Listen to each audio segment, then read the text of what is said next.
भारत और मालदीव का जो विवाद चल रहा है, इसमें नुकसान सिर्फ और सिर्फ मालदीव का है। भारत के लिए पाने के लिए बहुत कुछ है, लेकिन खोने के लिए कुछ भी नहीं है। जी हां, आपने देखा कि जब से पीएम मोदी ने लक्षद्वीप की तस्वीरें पोस्ट की और भारत के लोगों को यह कहा कि वो लक्षद्वीप देखने आए, देखिए कि लक्षद्वीप कितना खूबसूरत है, यही बात मालदीव में मंत्रियों को नागवार गुजरी और उन्होंने सीधे टिप्पणी पीएम मोदी पर कर दी। और वो यहाँ पर नहीं रुके, उन्होंने लक्षद्वीप में कहा कि क्या सुविधाएं हैं, मालदीव उससे बेहतर है, वो तुलना करने लग गए। और जब ये तुलना हुई तो ये बिल्कुल भी मालदीव के मंत्रियों को रास नहीं आया। और उसके बाद क्या हुआ, मालदीव की सरकार में 3 मंत्री थे जिन्होंने आपत्तिजनक टिप्पणी की थी, उनको बर्खास्त किया गया।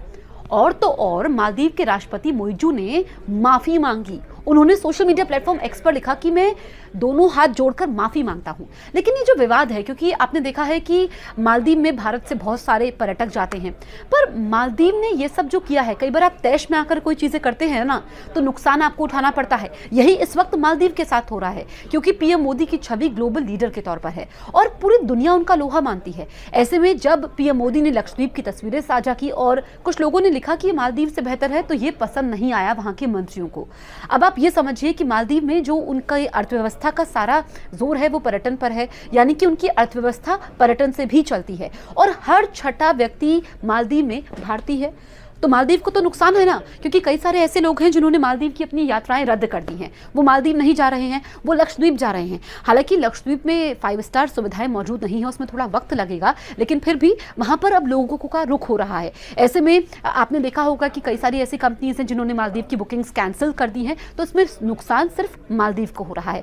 अब आप ये समझिए कि भारत सबसे बड़ा साझेदार है मालदीव का, क्योंकि जब कोविड के समय में भारत ने सबसे पहले वैक्सीन मालदीव को दी थी। अभी भी भारतीय सेना मालदीव में तैनात है, यानी कि जब एक आइलैंड से दूसरे आइलैंड पर जाना होता है, मरीजों की यहाँ पर रक्षा करनी होती है, मरीजों को सुविधाएं देनी होती है, तो उसमें हमारी आर्मी मालदीव की मदद करती है।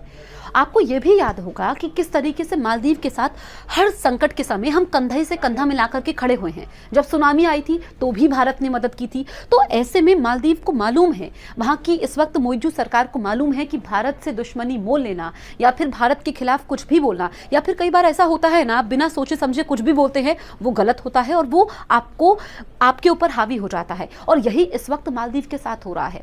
अच्छा, मालदीव की रुचि ज्यादा चीन के साथ है।